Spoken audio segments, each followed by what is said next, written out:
Termination? Dad, I run the operations. The firm can't function without me. The firm cannot function with a thief, he snapped, finally looking up. His eyes were red, filled with a mix of anger and disappointment that shattered my heart. $250,000, Tiana, gone from the operating account. I stood up, my chair scraping the floor. I didn't take a dime. Check the logs. I demand an external audit right now. My mother, Martha, sat next to him, dabbing her dry eyes with a tissue. She pulled out a folder. We did check, honey. The digital transfers came from your login. We have the timestamps. I froze, looking between them. The lawyer sitting at the end of the table remained silent, staring at his expensive watch. It felt like the air had been sucked out of the room. This wasn't a misunderstanding. This was an execution. Martha didn't look sad. Beneath the tissue, I saw a flicker of triumph. It's a mistake, I pleaded, my voice cracking. Dad, someone hacked my account. I would never steal from you. I built this place with you.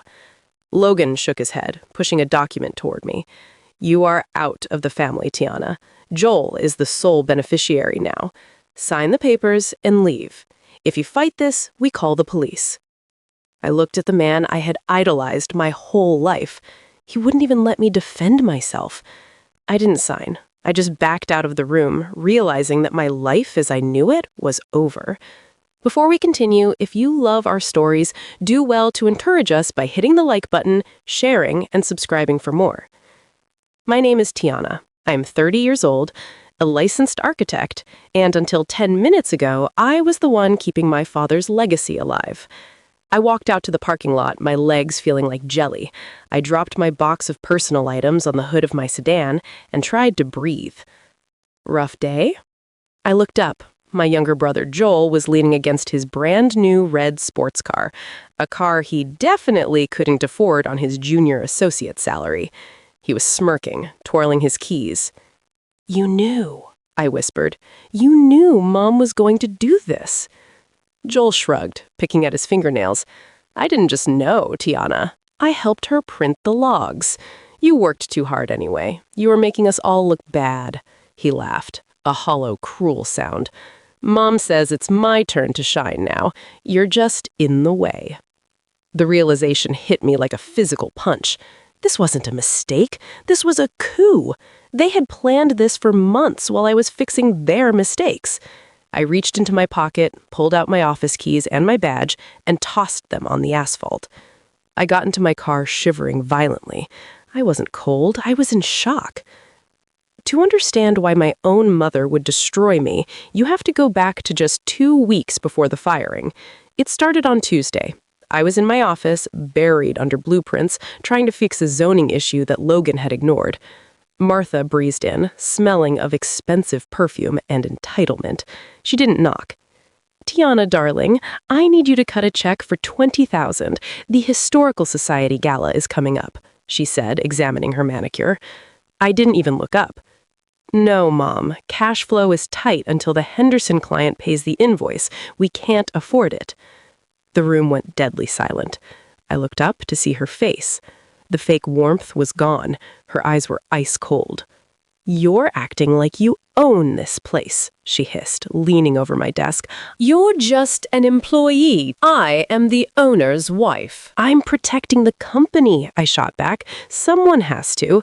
And by the way, I noticed some other withdrawals labeled consulting that I need to verify with Dad tomorrow. Her face went pale for a split second before her eyes narrowed. She walked out and immediately dialed her private accountant. I didn't know then, but my question about those consulting fees panicked her. She had to get rid of me fast. Back in the present, I sat in my car for an hour before driving to my apartment. But I couldn't just let it end like this. I needed to look my father in the eye one last time, without Martha hovering over him. I needed to know if there was any part of him that still loved me. I drove to the family estate. The house looked massive and imposing against the gray sky. I walked up the steps and rang the bell. The door opened, but only a crack. Logan stood there, blocking my entry. He looked old, tired, and weak. Dad, please, I choked out. Just listen to me. She's lying. Check the IP addresses. Check the... Go home, Tiana, he interrupted, his voice shaking. Your mother is devastated. She's upstairs crying. Don't make this harder than it already is. I stared at him. He wasn't protecting the company. He wasn't protecting truth. He was choosing his wife's comfort over his daughter's life. He was a coward. Something inside me snapped. The sadness evaporated, replaced by a cold, hard resolve. I took the key to the estate off my ring and dropped it at his feet. Goodbye, Logan. I didn't call him Dad. He didn't deserve that title anymore. The next morning, the sun was bright, but I felt like I was moving through a fog. I drove to the county courthouse and stood in line at the clerk's window. The room smelled of stale coffee and old paper. Next, the clerk called out. I slid the paperwork under the glass partition. I want to legally change my name. I am disassociating from my family. It wasn't instant. It took 6 agonizing weeks of processing, background checks, and waiting.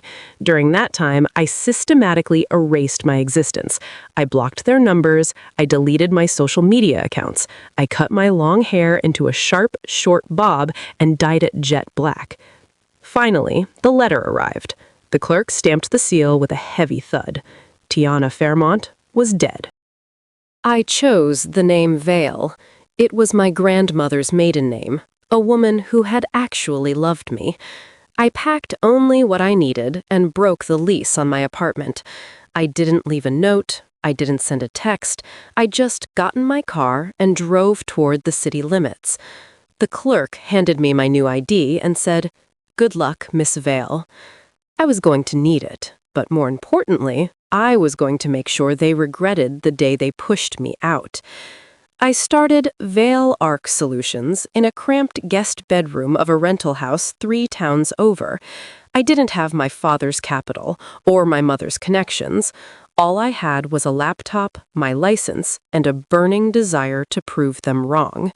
For the first 6 months, I lived on snacks and coffee, taking the smallest, grittiest jobs that other firms refused.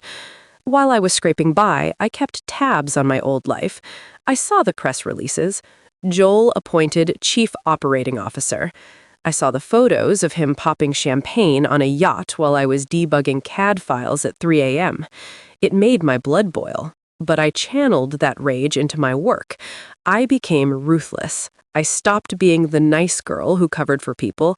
I became Miss Vale, efficient, sharp, and terrifyingly competent. My reputation grew. I saved a failing mall project in Seattle. I redesigned a tech campus in Austin under budget. By the 2nd year, headhunters were calling me. By the 3rd year, I was the person companies called when they were drowning. One morning, a notification popped up on my newsfeed. Stock for Logan's firm dropped 15% in 1 quarter. Beneath it was a picture of Joel, looking sweaty and confused at a press conference. I took a sip of my coffee and smiled. The cracks were starting to show. 3 years had passed since I was exiled. While my star was rising, the empire I had helped build was crumbling. My sources told me everything. Joel was barely in the office. He spent his days golfing. Logan was sick, a convenient excuse for a man who couldn't handle the stress. The board of directors finally panicked. Crucially, the old friendly board members were gone, replaced by aggressive investors led by a ruthless new chairman named Mr. Brown. Mr. Brown had never met me. He only knew the current incompetent management. They held a secret emergency meeting without the family present. They needed a fixer. They needed an external auditor with a background in architecture to stop the bleeding before they faced bankruptcy. My phone rang on a Tuesday evening. It was Brown. "Miss Vale," he said, sounding desperate, "we need the woman who saved the Henderson project. The Fairmont firm is sinking. Name your price." I held the phone tight. They were asking the daughter they discarded to save them, and they didn't even know it. I met Mr. Brown at a high-end restaurant downtown. I wore non-prescription glasses and a tailored, severe suit. I looked nothing like the soft, eager-to-please Tiana he might have seen in old company photos. To him, I was a stranger. "The situation is dire," Brown admitted, swirling his scotch. "The family, they are difficult. We need an operational audit, and we need someone to take interim control." I sat back, steepling my fingers. I knew exactly who the difficult family was. "I have conditions, Mr. Brown. If I take this on, I need total autonomy. No one from the family can veto my decisions during the audit, and if the contract is terminated early by anyone but the board, I get a $2 million payout." He didn't even blink. He was so desperate to save his investment, he would have signed over his soul. He slid the contract across the table. Ironically, the same action my father had done 3 years ago with my termination papers. I signed it with a steady hand. "I'll see you Monday," I said. I was going home. Walking back into the building that used to be my second home was surreal. The lobby was dusty, the receptionist looked miserable, the vibrant energy I had cultivated was dead. I took the elevator to the executive floor. The board had called a mandatory meeting to introduce me. I adjusted my glasses, lowered my voice to a flat monotone, and pushed open the heavy oak doors. They were all there. Logan looked frail, slumped in his chair. Joel was scrolling on his phone. Martha was checking her reflection in a compact mirror. They barely glanced at me. To them, I was just another hired suit, another annoyance sent by the board. They didn't see people like me. They only saw servants. "This is Ms. Vale," Brown introduced. "She has full authority." Martha finally looked up. There was a flicker of confusion in her eyes. "You look familiar." My heart hammered, but I kept my face stone cold. I knew she wouldn't recognize me. She hadn't looked me in the eye in 3 years. "I have a common face, Mrs. Fairmont," I said, my voice deep and devoid of emotion. "Shall we begin?" I set up my base in the conference room, which I renamed the War Room. I locked the doors and dug into the digital files. It was worse than I had imagined. It wasn't just mismanagement, it was negligence. I started with the construction logs. Joel, in his infinite wisdom and laziness, had signed off on switching high-grade steel for cheap, unrated imports on a massive high-rise project. He had pocketed the difference in budget, likely splitting it with a shady vendor. If that building had an issue, the firm wouldn't just go bankrupt. Joel and Logan would go to prison for manslaughter. My hands shook with rage as I printed the evidence. He was gambling with lives to fund his lifestyle. But the real gold mine was in the miscellaneous expenses. I found a hidden ledger encrypted on the server. Lazily encrypted, I might add. It was Martha's personal piggy bank. It detailed millions siphoned out. I was reading through a transaction titled Consulting Fee, Shell Corp A, when I realized I had them. I had the smoking gun. Before I tell you how I traced the digital footprint back to the real culprit and set the trap for the final boardroom showdown, I have to ask, if you're rooting for justice for me and hate seeing bullies win, please hit that like button, share the story with anyone who loves seeing the underdog take control, and subscribe so you don't miss the moment my parents realize exactly who I am. Also, tell me in the comments, would you have exposed your family to the police or just walked away? Let's get back to the story. My intense digging into the finances must have triggered an alarm somewhere, because the next afternoon, Martha walked into my temporary office. She wasn't her usual arrogant self. She looked jittery. She closed the door behind her and put on a strained, fake smile. "You're working very hard, Miss Vale," she said, smoothing her skirt. "We appreciate thoroughness, but we also value discretion." I didn't look up at my screen. "I'm just doing the job the board hired me to do, Mrs. Fairmont." She walked closer, her heels clicking on the floor. She placed a thick manila envelope on my desk. It was heavy. Sometimes expense reports get messy. It's just how business works. There's no need to bore the board with every little coffee or vacation. This is for your trouble. I stared at the envelope. It was a bribe. She was trying to buy my silence. I picked up the envelope, weighed it in my hand, and then calmly placed it directly into the heavy-duty evidence safe I'd installed under the desk. I'll be sure to log this properly. Martha's face twitched. She realized I wasn't playing along.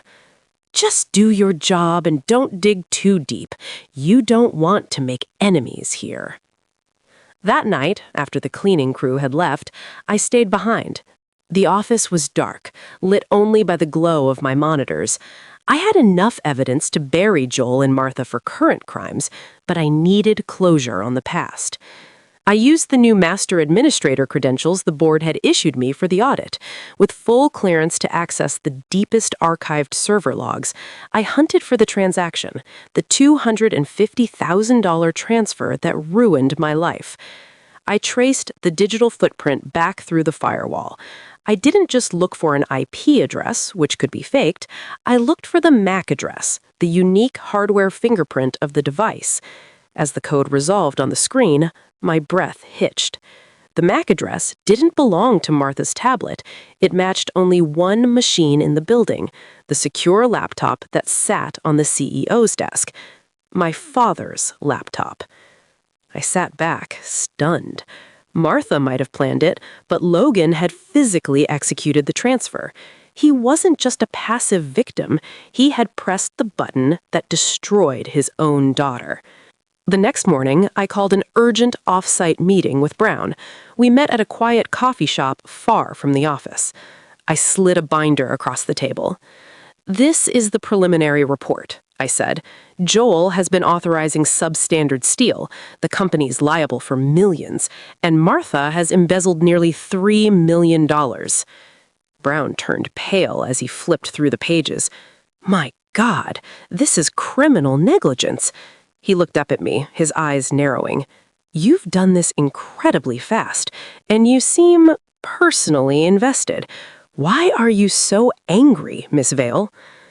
I hesitated. I knew I couldn't keep the mask on forever if I wanted him to trust me with the final blow. I reached up and took off my glasses. I looked him dead in the eye. "I taking this personally because I built this company before they broke it." Brown squinted. You're the daughter? Tiana?" "It's Miss Vale now," I corrected. "But yes, I'm the one they framed, and I'm the only one who can save your investment." He was shocked, but he was a businessman first. He nodded slowly. "Okay, what's the plan?" With Brown on my side, I had the green light. But one question still haunted me. Why? Why did Logan help them? I went back to the archives and searched for emails around the date of my firing, specifically looking for those consulting accounts I'd asked about years ago. I found a thread between Logan and Martha titled "The Situation." My stomach churned as I read it. It wasn't about the $20,000 gala check. "She's digging too deep, Logan," Martha had written. "She asked about the consulting accounts. If she finds the payments to your bastard child from Chicago, I will ruin you. Get rid of her now." I stared at the screen, tears pricking my eyes. Logan had a secret child from an affair 20 years ago. Martha was blackmailing him to keep it quiet, using company funds to pay for the silence. When I got close to finding it, they sacrificed me. "It wasn't about money," I whispered. "It was about his ego." I checked my watch. The board meeting was scheduled to start in 10 minutes. I needed to look him in the eye right now. I walked down the hall to the CEO's office, breezed past the secretary, and opened the door.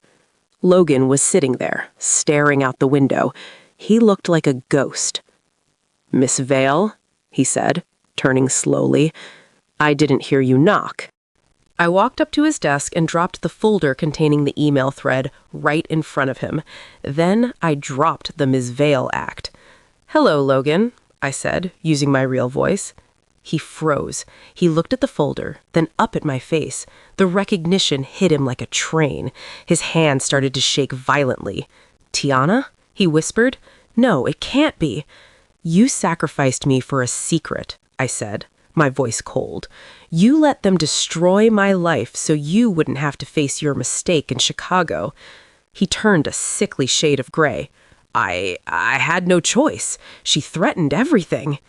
"You always had a choice," I told him. I checked my watch again. "The board meeting starts in 3 minutes. You're out of time." News traveled fast. As I walked toward the boardroom, Martha was storming down the hallway. Logan must have texted her in a panic.